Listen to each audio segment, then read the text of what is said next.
Maulan na umaga. Di, wala. Meron na kaming dalang ano? Hindi, nabili na namin. Kahit maulan mga idol, tuloy tayo pa rin sa trabaho natin. Ang gagawin namin ngayon, magpalit lang kami ng rubber insulation sa kisame mga idol.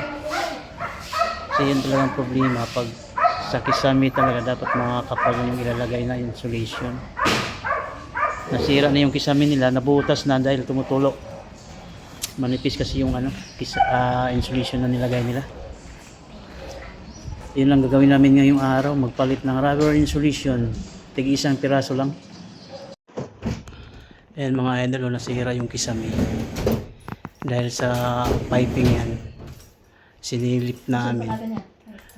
Kita yung ano dyan mamaya, yung piping niya na nagbabasa. Dyan lang gagaling yung tulo. Ayan. Ito yung ipapalit natin, makapal na. Ano, 1/4 by 3/4 ang kapal. 1/2 by 3/4 ang kapal.